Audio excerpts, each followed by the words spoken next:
Russian Foreign Minister Sergei Lavrov's big allegation on NATO. Lavrov said that NATO is trying to drag India into an anti-Russian alliance and anti-Chinese alliance. Lavrov further accused NATO of creating tensions in the South China Sea and stated that NATO is playing with fire in this region and this carries threats and risks for Russia. Meanwhile, when Ruchira Kamboj was asked a question on the same, India's UN ambassador said that India stands tall and proud on its own. This is the latest that we're getting going across to my colleague Abhishek Jha, who tracks the MEA very closely. Abhishek, put this statement in perspective for us. We have been taking a look at India's shifting stance on the war and also the warnings coming in from China of late. So what significance does this statement coming in from Sergei Lavrov hold?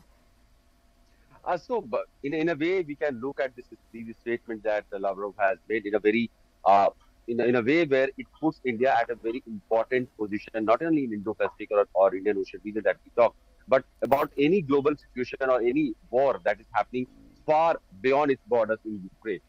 We have seen in the past 8 months, West and USA has not been very happy with India's approach on Russia-Ukraine war because India has maintained its stance of neutrality rather than going with the West bloc or NATO and condemning Russian invasion in Ukraine.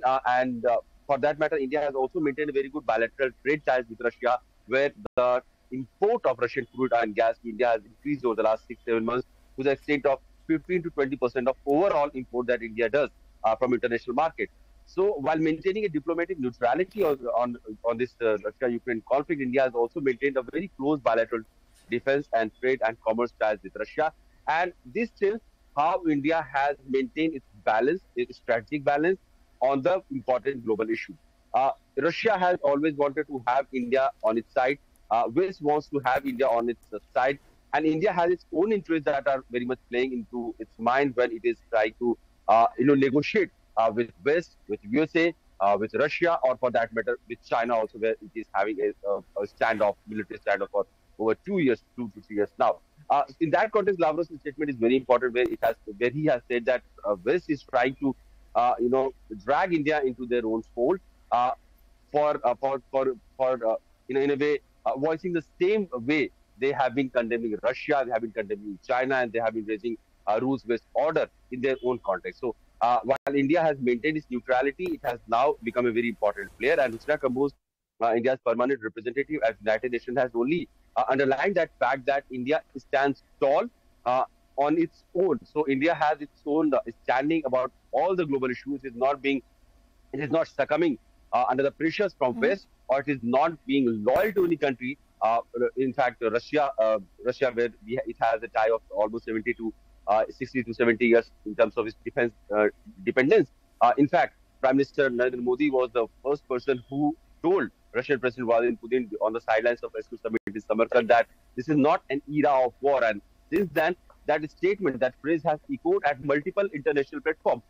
For that matter, G20 communique, the joint declaration also underlined the fact that this is not an era of war, and India was very instrumental in bringing all the sides together to at least have a joint declaration in Bali summit of G20, because Russian president had already given a miss to this summit. So it was kind of believed that this summit is losing its relevance, but at least having a joint declaration was a saving grace where India was very instrumental. And this fact has been underlined by many countries and their representatives in the recent past, that India was very instrumental in bringing all the sides together at the G20 forum and bringing out the joint declaration. So India's importance at the global area as an emerging economic power, as an emerging security provider in the region, as an emerging strategic alliance partner has increased in the recent past. And probably this is the reason why every bloc or every major countries or every superpower in the world wants to have India on their side. And for Mr. Lavrov's statement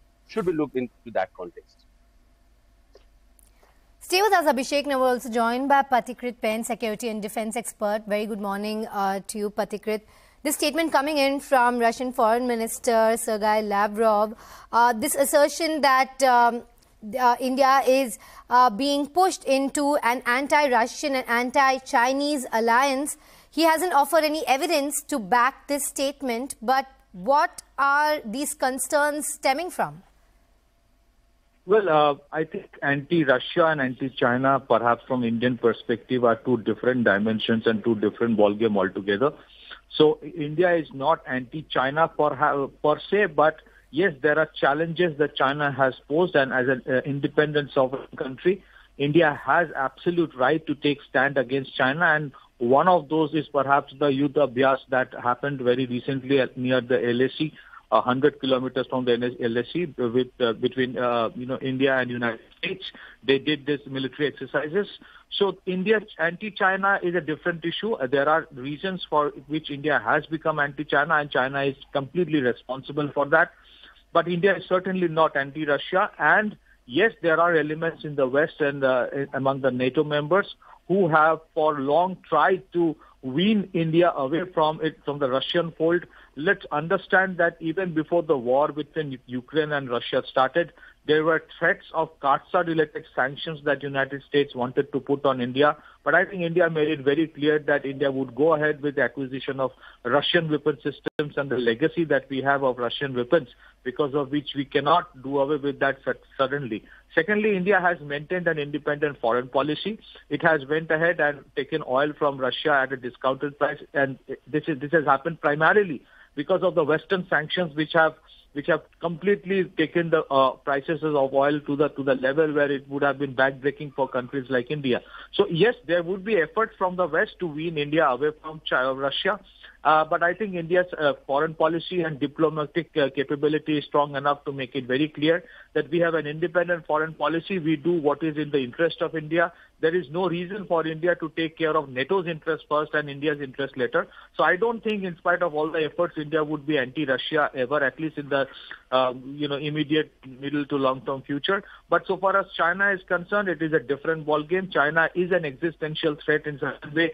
It has posed to be an existential threat for India, and it has shown what it can do in terms of hegemonic activities. The Galwan incident happened at a time when the whole world was dealing with the COVID virus and COVID pandemic, and India had to deal with not just the pandemic-related challenges, but also the challenges posed by China along the LAC.